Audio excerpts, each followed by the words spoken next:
From UFOs to psychic powers and government conspiracies, history is riddled with unexplained events. You can turn back now or learn the stuff they don't want you to know.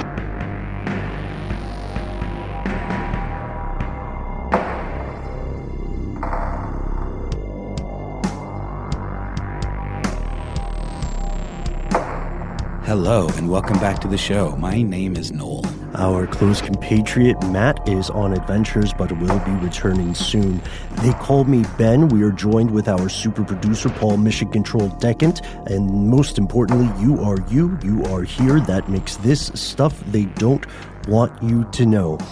In the course of the research for today's episode, it hit me, and maybe it hit you guys as well, that there are so many groups that refer to themselves as the family.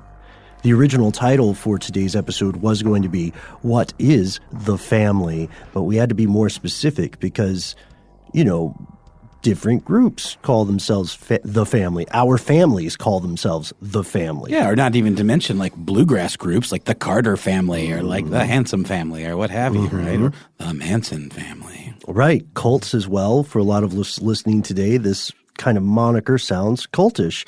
Today's story is a little bit different. It could touch on cults. It could touch on secret societies. It's kind of in the eye of the beholder, and we'd like your opinion on it. So we are going on a journey. Strap in. Here are the facts. Political influence, right? Big money. A lot of stuff happens with it. It comes from a plethora of organizations, some of which are more transparent than others. Plethora, by the way, means an overabundance, so much of something that it's too much. And here in the United States, special interest groups use lobbyists to gain legislative support. And I can't believe it, Noel. We still have not done an episode on lobbyists or lobbying, even though it's a weird thing. It's come up for sure, in piecemeal here and there, but I think it might be time for a deep dive. Yeah. And some of our fellow listeners on our Facebook community page, here's where it gets crazy, also pointed out we have yet to do an MK Ultra episode. That's not possible. Maybe it's one of those things where we're having a bit of a Mandela effect because it's come up in so many things. Most recently, we touched vaguely in the same sphere in our interview with Russell Targ. It also came up with Targ that maybe it'd be fun to do an MK Ultra-esque episode with him as a guest, talking about LSD research in general. Yep. It was Sidney Gottlieb. That's right. Right? Because they worked together. In the United States, with this lobbying thing, for anyone who's not familiar with that, in the U.S., it is legal for an individual or a group of people, whether that's a local community activist group or whether it's something big like the Koch brothers, it's legal for them to try to convince members of Congress to vote for things that they think will make themselves or the country better off. Yeah. And since mind control is not really a universally accepted thing, it's technically legal for them to use that as well. I guess so. Now, some people will falsely claim that one lobby – now, there are hundreds and hundreds of these. Some people will say that one lobby or another in particular exerts undue influence on the United States government. Typically, these claims are meant to paint the agenda of a given group as inherently corrupt. Smear tactics. Smear tactics, exactly. And this goes across the political spectrum. Somebody will say, well, the NRA secretly runs the U.S. government, or they'll say AIPAC secretly runs the U.S. government.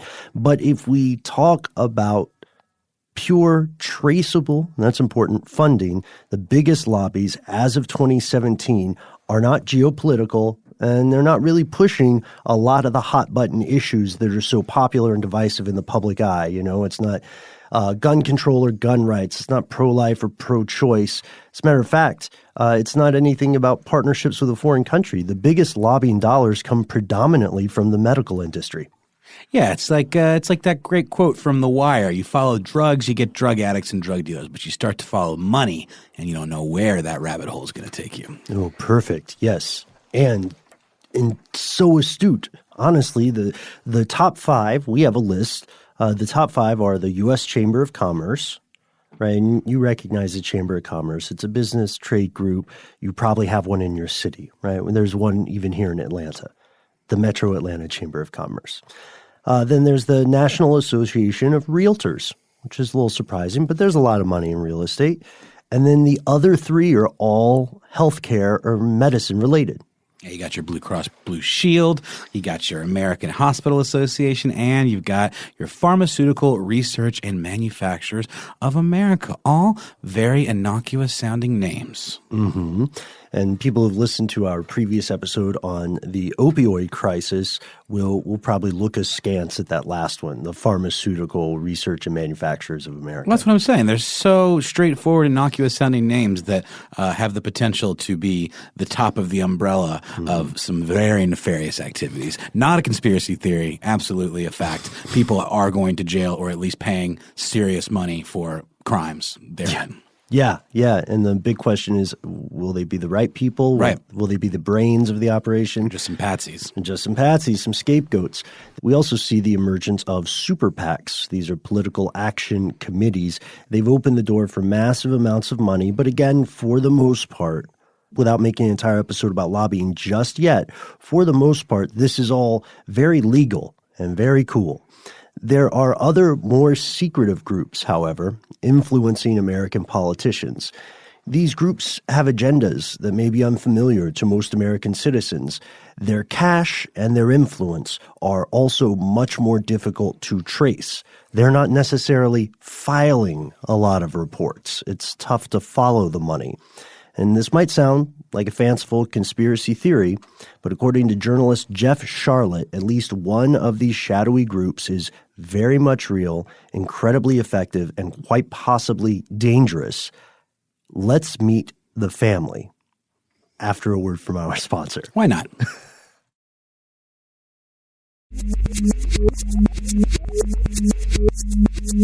Here's where it gets crazy. So the family, they've got another name too, right? Yeah, they're called like the Fellowship. Not of the Ring, necessarily. Right. It's low-hanging fruit there. Yeah, no, the Fellowship. They are, in fact, a nonprofit evangelical Christian organization, but the issue is their members regularly deny that this group exists in the first place. In a book called The Family, The Secret Fundamentalism at the Heart of American Power, Jeff Charlotte really digs deep into the secret and puts it as such. Quote, they believe they are most effective if they don't seek publicity and they minister to those who they consider what they call the up and up or key men in positions of influence. If they minister to them privately beyond the public eye. So to hear Charlotte describe their tactics, they tend to do direct ministry as opposed to open, publicly observable ministry directly to folks who they consider, they have these terms like up and out or key men. In other words, people in positions of influence or power. If they minister to them in private, beyond the public eye, that gives them it's a weird situation. It's like a direct line to these individuals as opposed to them having to attend a church that could be observed and reported on elsewhere. Is that right, Ben? Would you say that? Yeah, absolutely. Because it depends on it depends on the key man in question. And again, these overwhelmingly going to be dudes, key dudes. What we found is that until Jeff Charlotte wrote this expose, you would be hard-pressed to find a lot of information about the family. But now, thanks to him, we have it. The family's origin dates all the way back to the 1930s, 1935. There's a preacher named Abraham Vereide, and he experiences what he believes is a vision from God. So God speaks to Abraham and says, Christianity has been getting it wrong for 2,000 years. It's been getting it wrong, Abraham, because it's got an undue focus on the poor and the weak and the down and out. What's all this focus on, like helping the poor and ministering to the downtrodden of the world? No. I say to you, Abraham, not that Abraham, this Abraham. Abraham V. Right, Abraham V. What God actually wants for you to do, Abraham, and those who you deem worthy, is to minister to what he refers to, God, as the up and out or the key men. Right, the movers, the shakers. the geopolitical bakers, as it were. So he partners up with a businessman named Walter Douglas, and they begin a weekly breakfast meeting. It starts with 19 executives, and during this time, they do pray. They have breakfast, and they pray for divine intervention to redeem Seattle and crush the unions, as the true God would want them to. Fast forward. A little bit later. Right now, the family's most public gathering is the famous National Prayer Breakfast. You've heard about this all the time. It happens on the first Thursday of every February. It's been attended by multiple U.S. presidents, every president since Eisenhower's gone. They created this as a recruiting device for their organization. Back in the 1940s and 50s, they were planning it, and their goal was to normalize this idea of prayer at the center of American political life, specifically Christian prayer. And they wanted this to be so normal that people would take it for granted. The first National Prayer Breakfast occurred in 1953, and Eisenhower attended, albeit reluctantly. He owed a debt to Billy Graham, because Billy Graham had worked with the family to swing the evangelical vote for Eisenhower. And that's back when Southern evangelicals didn't vote Republican. So he went, and his idea was, look, I'm paying off a favor. Don't want any press. I don't want this to become a thing, essentially. But become a thing it did. You see, the family had tried this before with both Truman and Franklin Delano Roosevelt, and they both said no. But it became a tradition because one president said yes, and now it's the family's only public event, and it is a PR cavalcade. Is that all it takes, Ben? One president saying yes? Not really. I guess it's just the way that politics work here currently. If one president says yes to something faith-based, especially Christian-based. That's right. And another president says, I'm not doing it. But now, wouldn't you say that this is sort of the beginnings of the power of the evangelical vote that is now such an important base in Republican circles? It's definitely a facet of it. Now, the religious vote is not necessarily a uniform block. It can swing in different directions. Of course. I mean?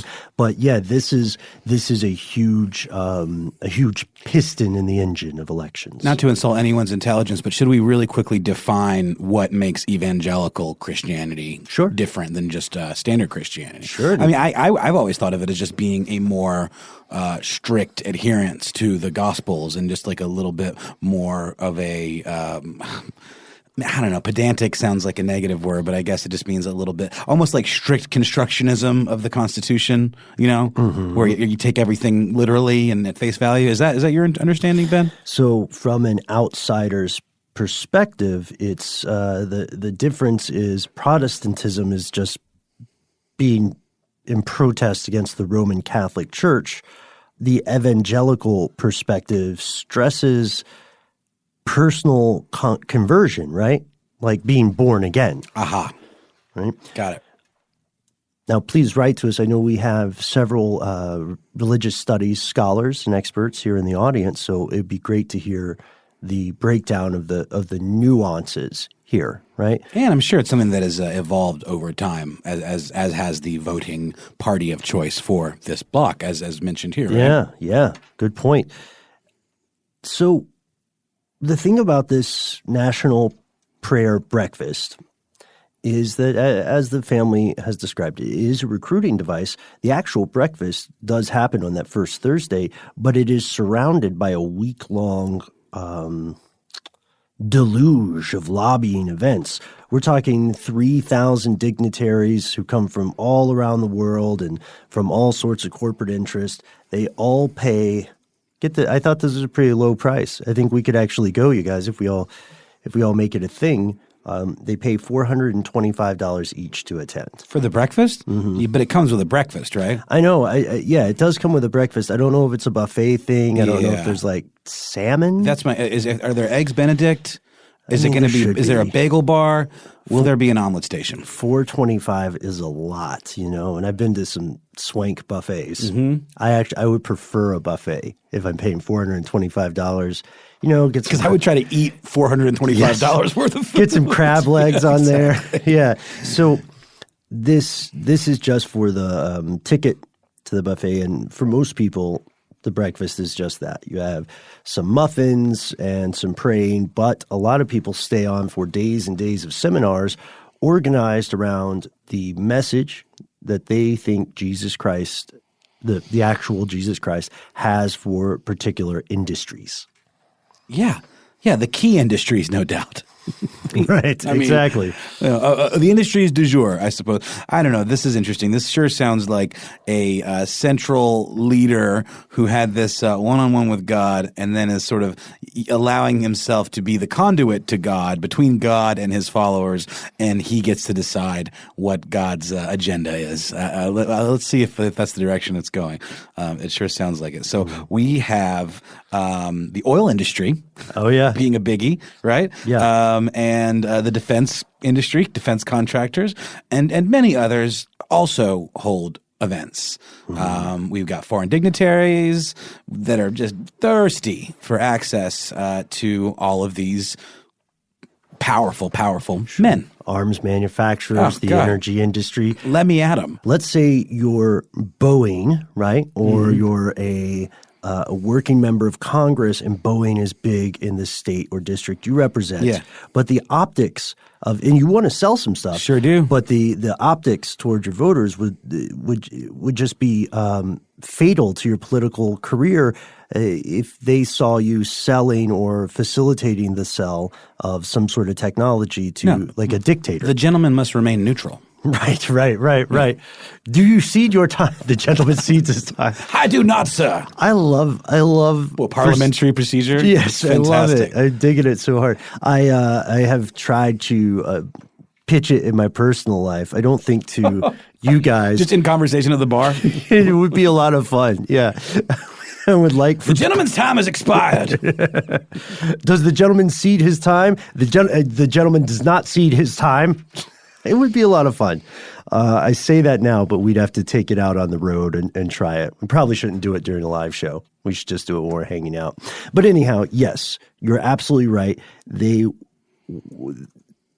group's real strength lies in its influential members working to facilitate this networking, but also to push their agenda, which we'll get to in a second. Critics will tell you that the NPB, or National Prayer Breakfast, is used by the family to essentially circumvent the State Department. The meetings read like a rogues gallery. Charlotte called it a who's who of nasty figures, people who might not otherwise be able to go have a conversation with an arms manufacturer or a nuclear power conglomerate, right? So they have this vision, as we established earlier, they have this vision of Jesus as a strong man, as a dictator, Jesus Christ, that is, and of helping not the sheep, but helping the wolves because they're more powerful. And the family believes that anyone who is in power like that, or those people who are dictators and such, that they are there because they are supposed to be, that they have been anointed by God to be in charge. And so they want to broker power. And this is weird, right? These dictators, and you can find lists of suspected and confirmed members. These dictators, in many cases, are the same people that the U.S. publicly shuns, including the Russian government. That came to head quite recently. It turns out that the National Prayer Breakfast is home to a Russian connection. Do you think they offer a little borscht on the buffet? You know what? The hardest thing for me to find in all the research here, and I don't know if you found it yet either, I couldn't find the menu. And when we're talking about the buffet, I try not to mess around too much on the computer when we're recording, but I had to try to search again, and I could not find the menu. Seriously. And it's haunting me because what if you're paying for $425 just for muffins? I just typed in, who caters the National Prayer Breakfast? Oh, good. That's a way to go at it. Let's see.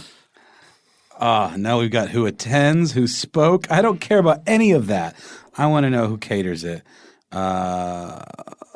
Nope. Man, that is the most closely guarded secret surrounding this entire event, Ben. We should do an episode entirely on the menu at the National Prayer Breakfast. Well, we'll just have to use our imagination. I'm hoping that it's a little bit a cut above like Shoney's breakfast buffet. Yeah.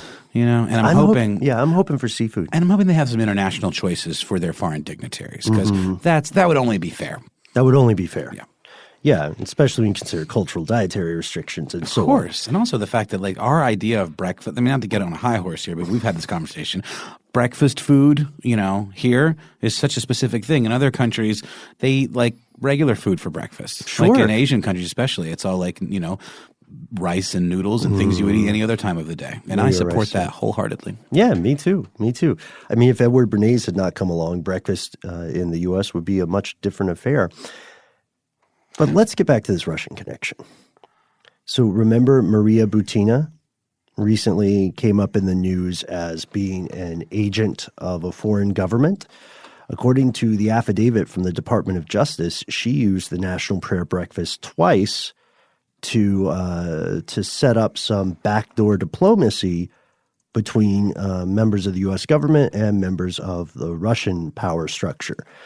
She even brought prayer breakfast organizers with her to Moscow, where Charlotte suspects that they brainstormed the guest list for the Russian delegation. They saw her as access too. And from the family's perspective, we have to understand this is sort of the work that they pursue. They feel they are right in doing this. Tensions are high between the U.S. and Russia, and the family sees itself as a power broker, but also a peacemaker. So they think these two strong men, for lack of a better phrase, should meet and hammer things out, and that then Jesus Christ or God will shape these things to what is appropriate and Christian. So as far as they're concerned, they were not helping a Russian spy. They were helping bring peace between two worthy and strong leaders.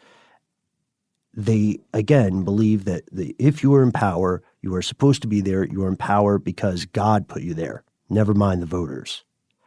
It's a dangerous attitude. It really is, and a slippery slope, my friend. So we mentioned their agenda, right? No, what exactly is their agenda? Well, according to our writer pal Charlotte, the family believes that most Christians tend to misinterpret the New Testament, and that at the heart of Christ's message was a message of not peace, not kindness to the poor and downtrodden, but power, pure, abject, unbridled power, not love. No. Power.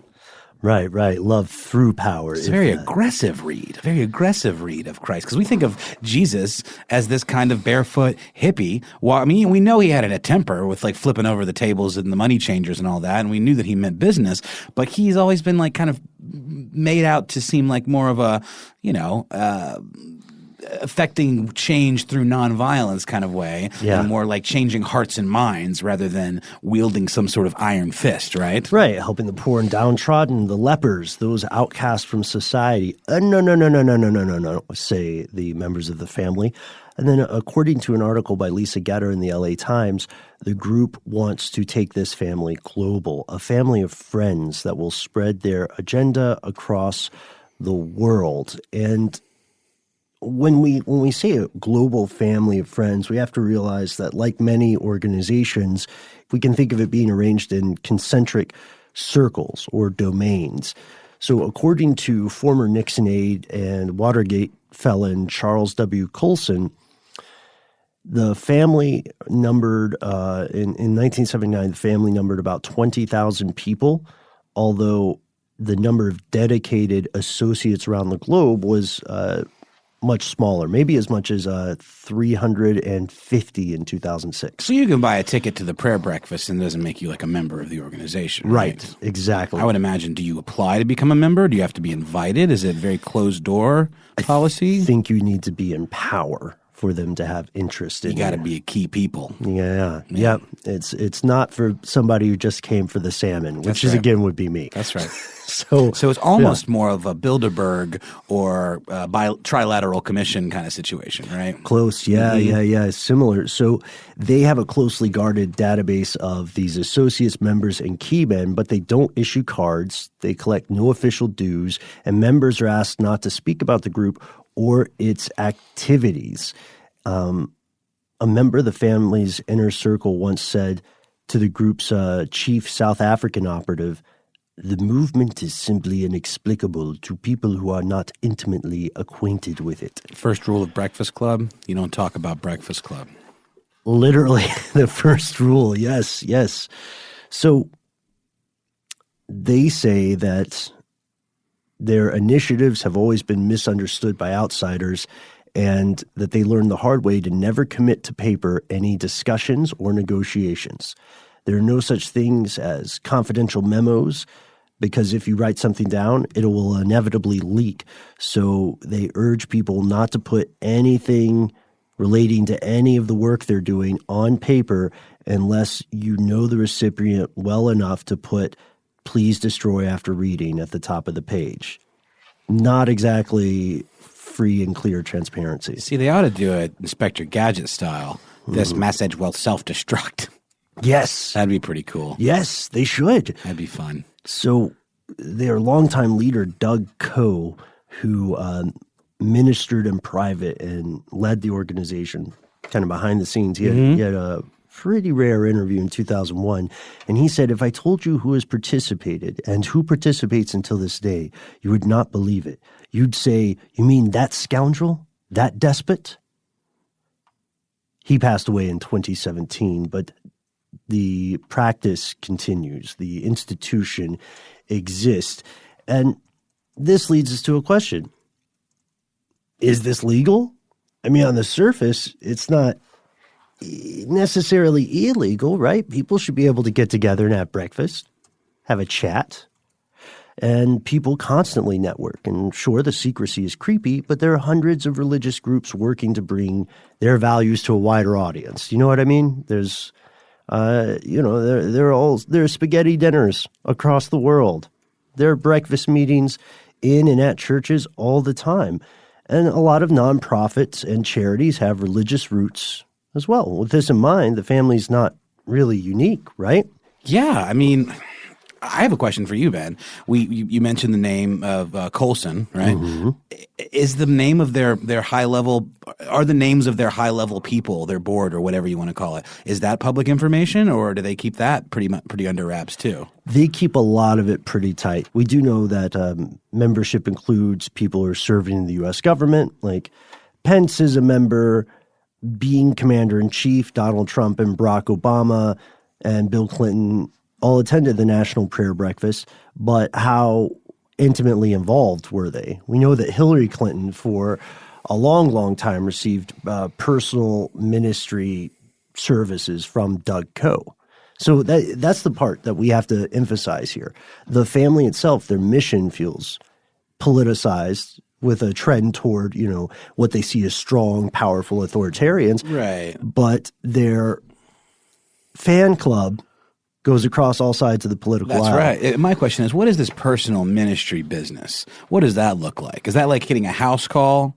Or I don't know, man. It's a closed door thing, It's come into my office, close the door. Let's pray together about the best way to help Raytheon make a sale. That's right. I don't know. I'm being a little glib, but we should talk about what the critics say and where this institution operates after a word from our sponsor.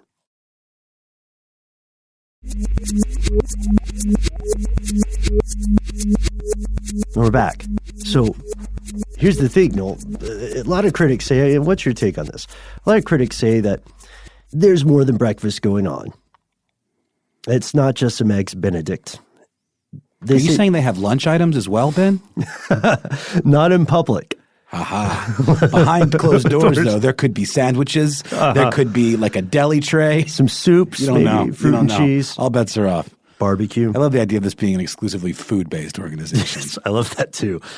So the fear is that they may be influencing politicians and voters have no control over their behavior whatsoever. That's what the critics say. But I mean, isn't that like we were talking about lobbying? Isn't that what lobbying is in general? Right.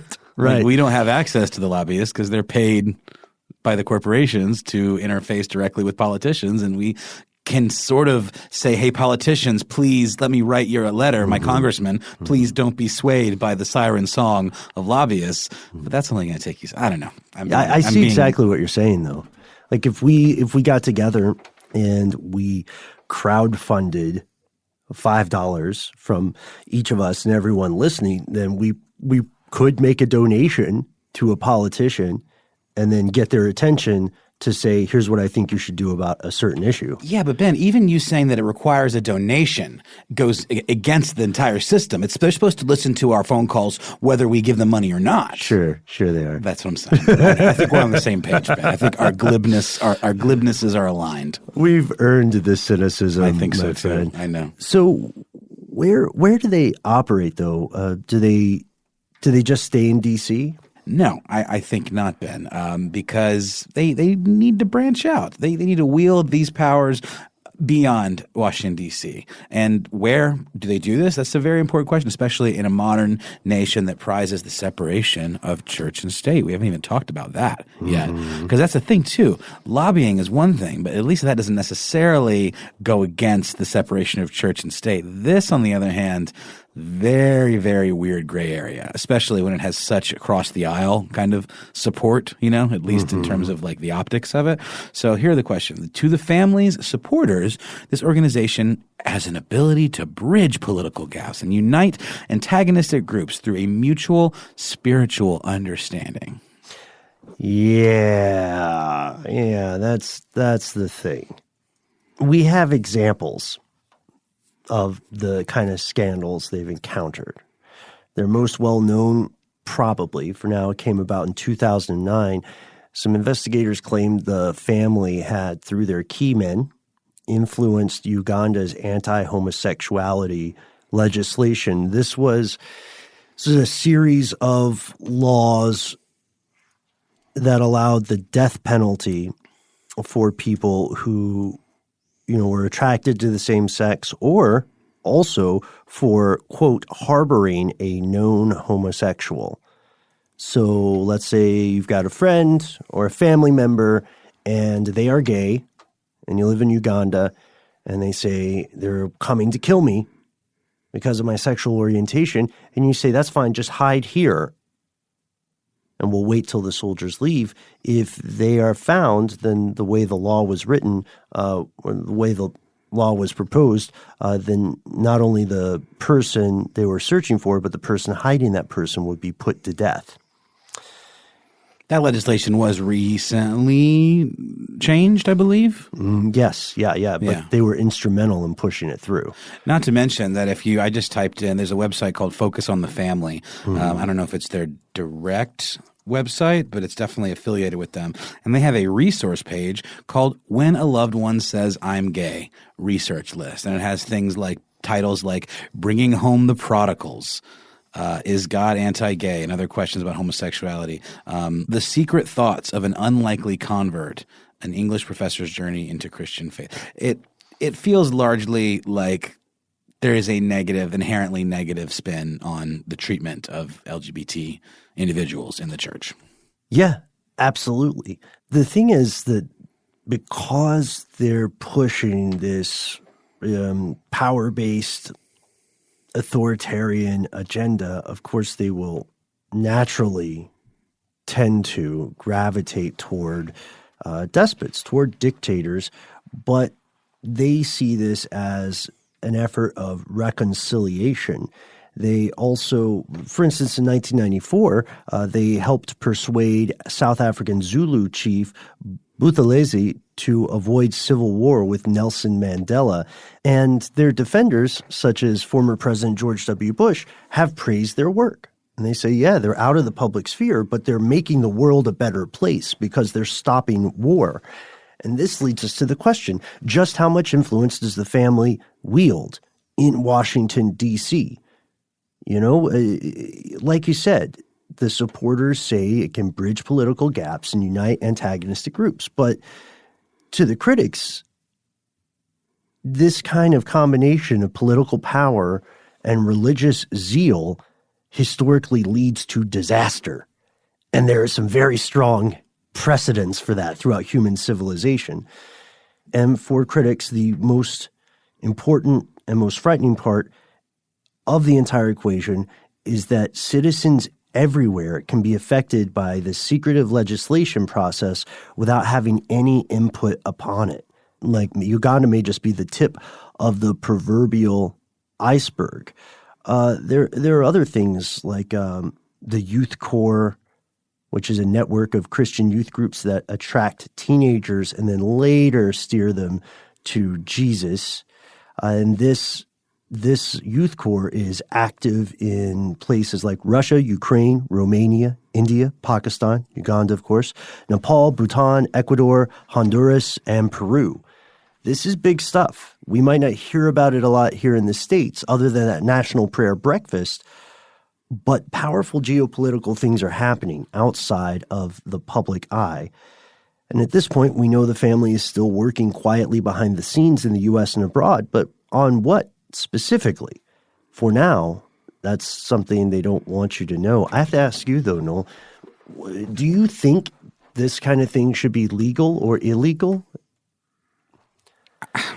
It's tough, right? It feels like a loophole to me. I mean, Yeah. It feels like extra legal in a lot of ways because lobbying is not illegal, but we are supposed to have separation of church and state, and it feels like hiding behind the guise of like this feel good kind of let's bridge the gap between the aisle when it also has this legacy that sort of forces participation because of not wanting to offend the evangelical voter base. And it just feels kind of inherently like dirty money. I don't like it. I don't like it one bit, especially when you consider their ideology and their very exclusionary attitude towards LGBTQ members. Or the poor. Exactly. I mean, it's just, it feels like a very, like Tom Cruise's character in Magnolia, kind of pyramid scheme reinterpretation of something that, you know, say what you will about Christianity. I think at its heart, there is goodness. There is a sort of do unto others mentality, and people use it in all kinds of horrible ways. But I think at its heart, there's a good message there in some parts of the Bible. It feels to me like a little bit of a bastardization of that and turning it into a tool to manipulate people more than even some forms of Christianity. Right. Well, tell us what you think. We hope that you enjoyed this episode, and we want to hear from you. Have you encountered other secretive organizations like this, and how much influence do they actually wield? You can let us know on Instagram. You can let us know on Facebook. You can let us know on Twitter. Find the favorite part of our show, our fellow listeners, on our Facebook community page. Here's where it gets crazy. And you can follow our shenanigans personally on Instagram. I'm at Ben Bolin. I am at Embryonic Insider. And our friend Matt these days is, I believe, operating under the account Kylie Jenner? Yep, that's it. At Kylie Jenner. Yeah. I had no idea that was him. It's true. But it makes sense when you think about it. Do you have any idea how much money he gets for one single Instagram post? It's outrageous. That's what he's doing right now. He's off negotiating Instagram posts. Yeah, some kind of facial cleanser. So if you would like to call us directly, we'd love to hear from you. We have a phone number. It's 1-833-STDWYTK. That was beautiful. And please do remember that has a 3-minute cutoff, which I can tell you from personal experience will sneak up on you. Yep.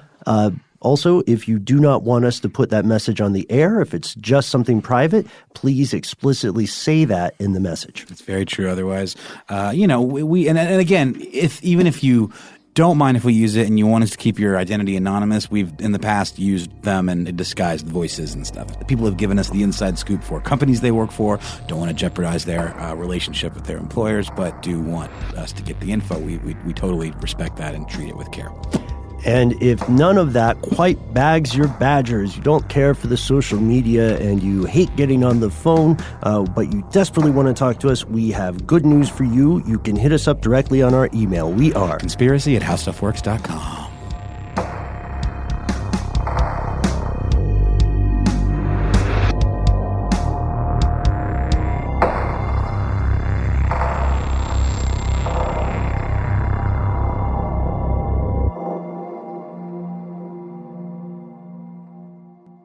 Stuff They Don't Want You to Know is a production of iHeartRadio's How Stuff Works. For more podcasts from iHeartRadio, visit the iHeartRadio app, Apple Podcasts, or wherever you listen to your favorite shows.